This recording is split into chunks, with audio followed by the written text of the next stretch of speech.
Well, Halloween's over and Mariah Carey has kicked down my door and kidnapped my family. So what better way than to celebrate the upcoming season by giving the gift of nightmares? These are the top 10 dark Christmas urban legends you were never supposed to hear about. And hey, if Grandma told you a story about how you better watch out, you better watch out. Then horrify us with it in the comments below. Spoilers, this list is really German. I think they just hate Christmas or something. Number 10. Mincemeat pie. A traditional English Christmas dish, mincemeat pies have a somewhat colorful history. Originally known as tarts of flesh, nice, the recipe has seen various iterations, though sometimes the ingredients were a bit more unique than the recipient might have expected. According to some legends, mincemeat pies might have been baked with beef, chicken, uncles, kings, you name it. These stories hold sway in many hearts, as a number of fictional works have used the concept as a means of discreetly disposing of a body. Whether or not this is accurate remains to be seen, but I'll stick to pumpkin pie anyways. Number 9. Kalakantzaros. A creature originating from Greece, they are believed to hide underground, chewing on the trunk of the world tree. But when Christmas rolls around, these beasties climb to the surface to wreak havoc amongst the populace, giving the tree time to heal. There are many ways to combat these beasts, one being to leave a colander on your doorstep. Now see, supposedly these creatures are incapable of counting beyond the number 2. If they ever pronounce the holy word of 3, they'll be forced to take their own life. So when faced with a colander, the Kalakantzaros will be forced to sit and count each hole, stuck until the sun rises and forces them back underground again. Number 8.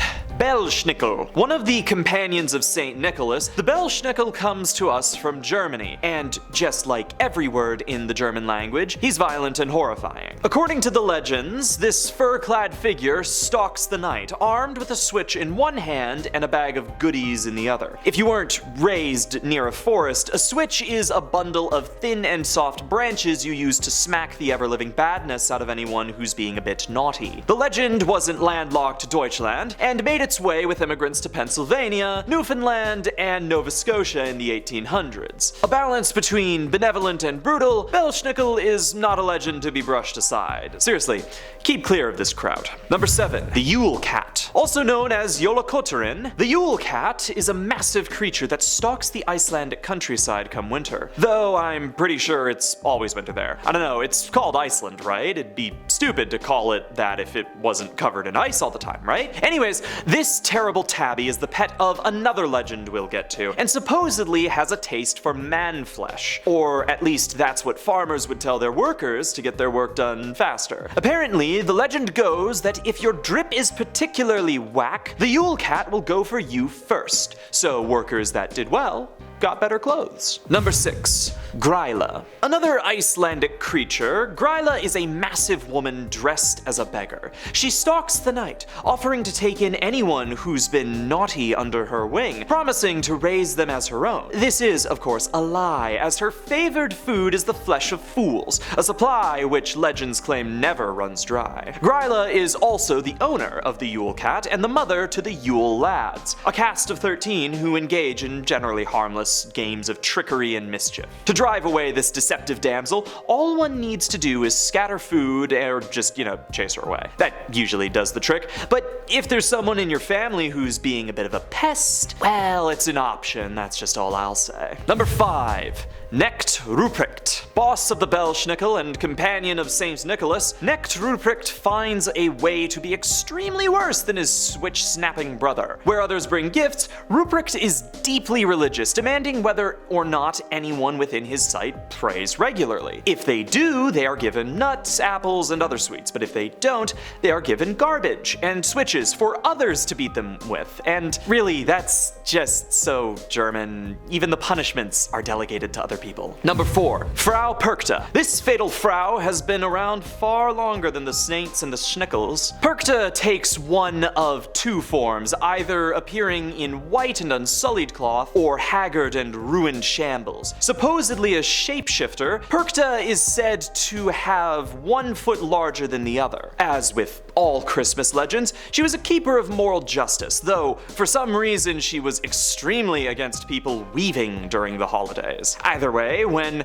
her victims behaved, they'd receive a coin of silver. If they didn't, she'd pop open their stomachs and jam as much straw as she could into the cavities, then re-sew them up and send them on their way. Number 3. Hans Trapp. I know he sounds German, but this legend actually originates from France. Generally kept to the regions of Alsace and Lorraine, Hans Trapp was originally a German knight. Oh, come on, they're all German. Why do Germans hate Christmas so much? Anyways, Hans was apparently big into partying and theft, to the point where he was supposedly excommunicated by the Pope. He then apparently sold his soul to the devil to keep on partying, which gave him a thirst for flesh. Now bound to the rules of hell, he could only eat sinners, which meant that Christmas time was the perfect time to do some light lunching. Now, some legends say that St. Nicholas may have employed Hans as a method of keeping his followers in check, but he might have someone better for that task. Number 2. Krampus. Yeah, this one's a doozy. Recently popularized through Hollywood films, Krampus has become known as the anti-Santa. Generally depicted as a demon, Krampus may have been an interpretation of Hans Trapp, though there isn't much linking the two historically speaking. Krampus was well known to accompany St. Nicholas, who would only concern himself with good followers and delegate the job of dealing with the baddies to his devilish companion, who would generally just drag them to hell. How this would happen varies depending on the region, but regardless, the legend's opposition to the generally happy holidays has allowed him to persist in modern media culture, with a 2015 horror film made in his name. Number 1. Mari Lwyd. Originating from Wales, the Mari Lwyd is a tradition where a horse's skull is mounted on a pole and a white sheet draped over its head. Puppeted as a character in a series of puppet shows, the custom's origins are difficult to pin, having been practiced long prior to the arrival of Christianity on the British Isles. Now, some suggest that it may have been a fertility god, where others claim that Mari might have been a reference to the Virgin Mary of the Christian faith. Now, Mari is generally seen accompanying characters both new and old, brought into people's houses where she engages in a series of rude rhymes. If she's allowed entry, the house is considered blessed with good fortune, though Mari might try to steal things and chase folks that she likes, but never seems to wish harm despite her morbid appearance. Some believe her to be a god of death, but with her mannerisms being so well recorded, it's a wonder why her history isn't. Perhaps she's a reminder of something else. But even though it's seen pushback from Christian fundamentalists, Mari Lwyd is still practiced today. Terrifying, ephemeral, mischievous, but always present by your doorstep. Thanks for watching. Please remember to like and subscribe, and have a good one.